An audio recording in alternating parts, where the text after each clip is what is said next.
예, 더불어민주당 수석 대변인 맡고 있는 박범계 의원입니다.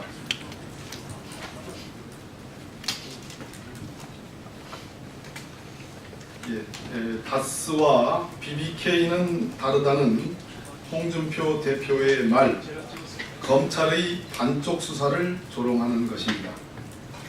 홍준표 자유한국당 대표가 24일 페이스북을 통해 2007년 12월 대선 때는 최대 아킬레스건이었던 BBK 사건 방어팀장을 맡아 대통령이 되게 했다고 밝혔습니다. 우리는 공당의 대표가 자신의 범죄 혐의를 이토록 당당하게 밝혀도 되는 것인지 그저 의아스러울 따름입니다. 홍 대표가 이명박 전 대통령에 대한 정당한 사법 절차에 대해 정치 보복을 운운하면서 한 이 같은 발언은 마치 자신은 관련된 법적 책임으로부터 자유롭다는 자신감에 근거한 것으로 보입니다.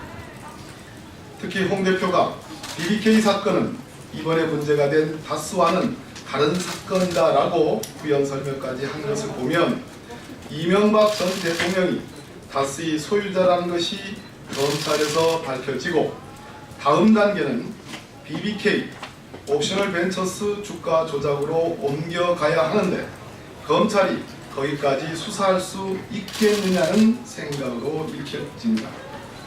즉 다스 소유자만 밝히고 논리적 수순으로 연결된 BBK 사건에 대하여 전혀 들여다보지 않은 검찰의 행태를 조롱한 것이라고 봅니다. 또한 홍 대표는 2007년 대통령 선거가 치러지기 6일 전 국민들 앞에서 소위 BBK 가짜 편지를 고의적으로 흔들어 대선판을 뒤흔든 것에도 완전한 면죄부를 받은 것으로 자신하는 것 같습니다. 이 편지에는 김경준이 당시 민주당에서 모종의 대가를 받고 기획 입국했다는 의혹을 증폭시켜준 허위 내용이 담겨 있습니다.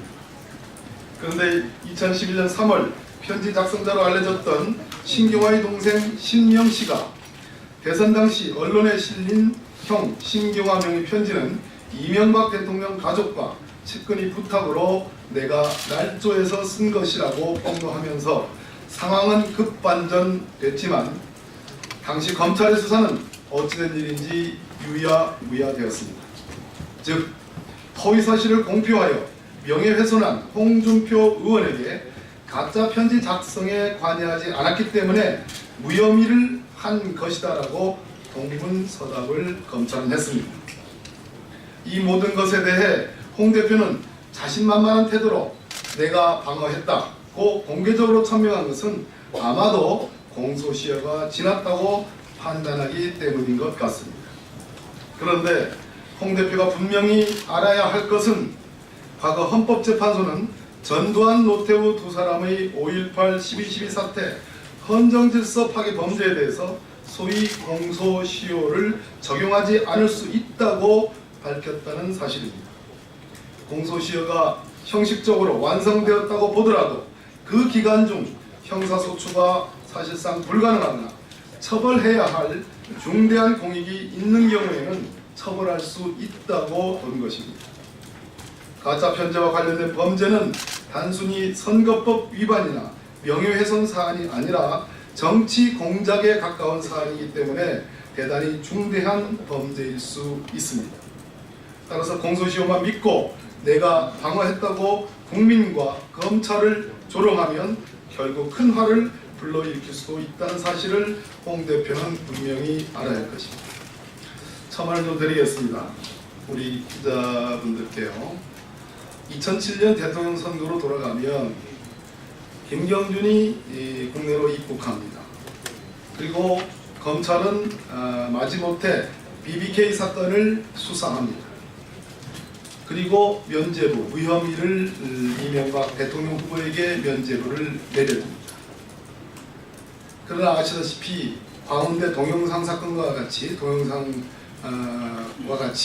여러 의혹들이 증폭이 되고 제기되고 국민들 사이에서 이름으로써 혹시 당시 이명박 후보 대 정동영 후보의 대선판이 흔들리는 거 아니냐라는 그러한 여론이 팽배했습니다.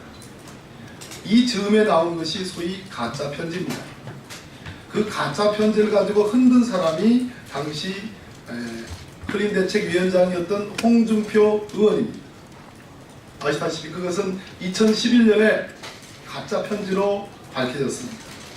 즉 민주당이 선거판을 덮기 위해서, 뒤덮기 위해서, 반전시키기 위해서 김경준을 기획 입국시켰다는 내용이 그 가짜 편지의 주요 내용입니다.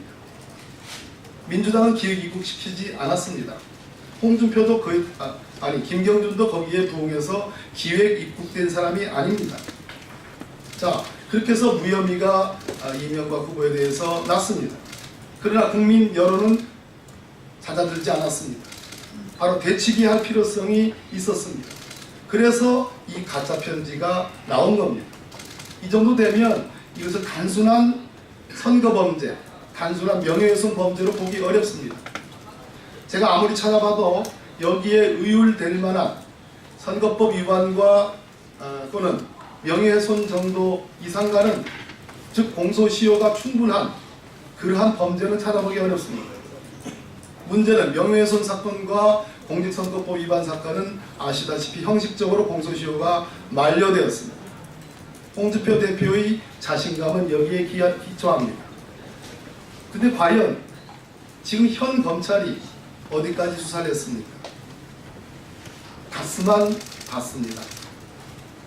우리가 여기서 주목해야 될 것은 도곡동 땅의 소유자, 다스의 소유자, BBK의 투자, BBK에서 옵셔널 벤처스의 주가 조작, 이 네 단계는 뗄래야 뗄 수 없는 필연적 논리 구조를 갖고 있습니다. 검찰은 다스의 소유주만을 밝혔을 뿐이고 그 비자금 조성의 횡령만 밝혔을 뿐입니다. 여기에 홍준표 대표가 갖고 있는 터무니없는 자신감의 근거입니다.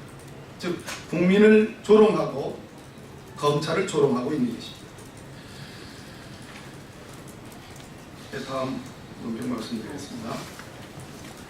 자유한국당 유력 후보 관련 범죄 혐의에 면죄부라도 줘야 한다는 말입니까? 자유한국당 지도부의 이성을 잃은 막말 릴레이가 일선 경찰관들의 집단적 반발을 불러일으키고 있습니다.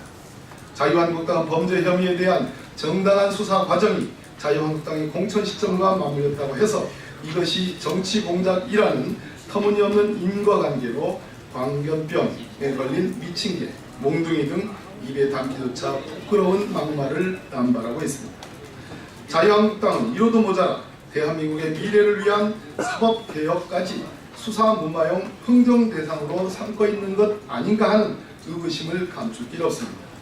홍준표 대표는 개헌 시 독자적인 영장 청구권을 주려고 한 것이 대선 공약이고 당론이었는데 일부 간부들의 행태를 보니 시기상조라는 판단이 들 수밖에 없다고 밝혔습니다.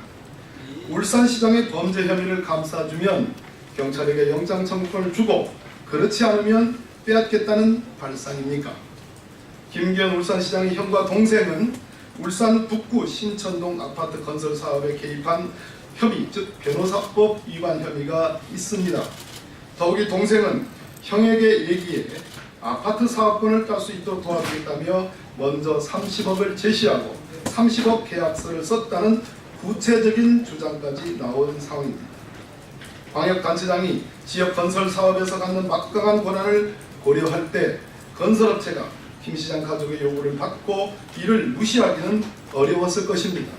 어찌된 일인지 김기현 시장의 형과 동생은 지금 잠적 중입니다.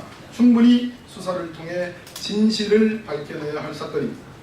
정당한 수사에도 정치 공작이라는 낙인을 찍는 자유한국당의 태도에 대해 전국에서 민생 치안을 위해 자신의 몸을 던져가며 희생하고 있는 일선 경찰관들이 분노하는 것도 너무나 당연한 일입니다.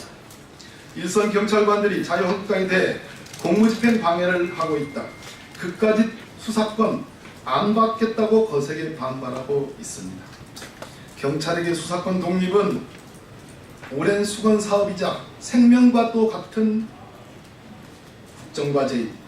오죽했으면 경찰 내부 게시판에 수사권 안 받겠다는 분노에 찬 글이 가득하겠습니까?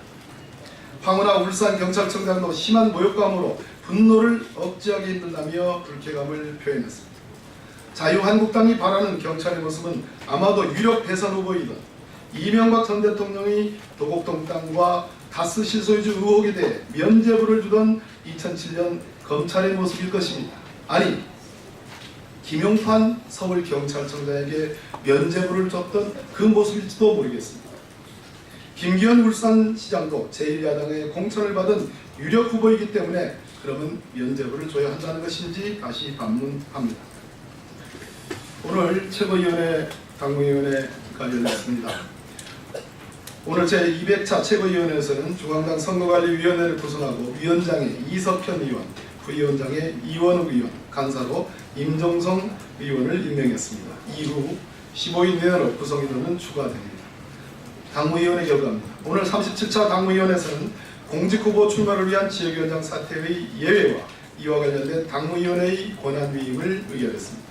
지역위원장은 선거일 120일 전에 사퇴하지만 급변하는 지방선거 국면에서 신속하고도 전략적인 대응을 위해 김영록 전 장관의 경우 예외를 의결하고 차후의 필요사항 발생 시 당무위원회의 권한을 최고위원회에 위임하기로 했습니다. 이상입니다.